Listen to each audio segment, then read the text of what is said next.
We're back, baby. I'm back because I was gone, because I was giving time to my family. Like any normal half messy. We're back, baby. Hi, everybody. Welcome to Half Messy Me, where I get to share with you a little bit about me and why I'm half messy. Today, I'm going to be talking to you about my past. Now, I used to be a bad girl. I know what you're thinking. College, drinking, being wild. That wasn't me. I was bad in elementary school. The worst. At some point in elementary school, there is this light bulb that goes off in a girl's head and says, wait a second, there's like a social status here. And I need to find my group. And so they were pretty much like, I went to a small private school, and this school went from like kindergarten all the way up to 12th grade. We know these people kind of, but we just realized that we're all picking our own little groups now. And there was kind of just two groups, because like we were like a class of 12. And this group was the cool group, and then this group was the not cool group because the cool group said so. And when I looked at it, I was like, oh. And I said, okay, I'm gonna choose the path of, darn it. And nope, path of least resistance, the cool group. Now, what was in this cool group? It can only be described as the movie Mean Girls with Lindsay Lohan and Rachel, whatever her name is from The Notebook. Rachel McAdams. Rachel McAdams. So in this group was more than just the mean girls from the movie, but we did have a Regina George, and I was kind of like the Gretchen, who was always seeking acceptance. That was why I even chose the cool group, because I just want to be accepted. I didn't want to be rejected. I wanted to be accepted. So to sum up all of elementary, all the teachers knew our group. They knew our Regina George, and we were not very good. There would be times where our Regina George would pick on other girls, and instead of standing up and saying, don't do that, this is wrong, we would just follow, because we didn't want to get in her way. We didn't want to be kicked out of the group because she had that say. And it was just a horrible elementary pressure situation.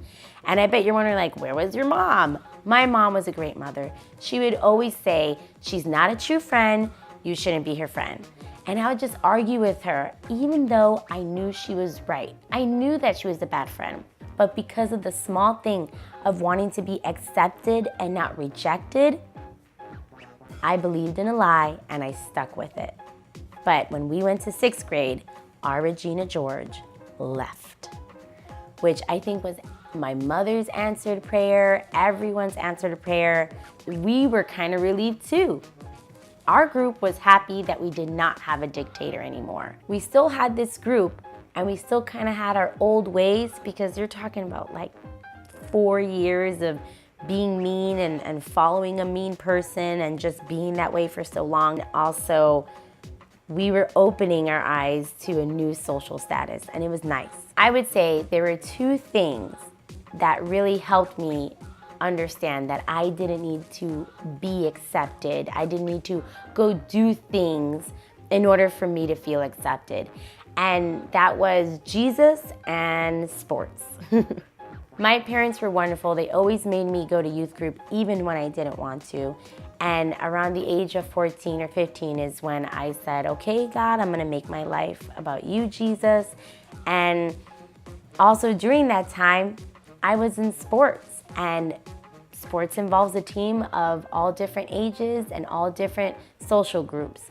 So that gave me a lot of wonderful experience of going outside of my social circle. God was working on me every day to leave that past behind and not need that acceptance from people, to just need that acceptance from Him. Even till this day, as a mom, I see there are social groups all around me. And it's not really to the fault of the people in that social group. It's just what we women do. We like come together and we click. Now, I get to say that I'm excited because I get to see beyond that after what I experienced.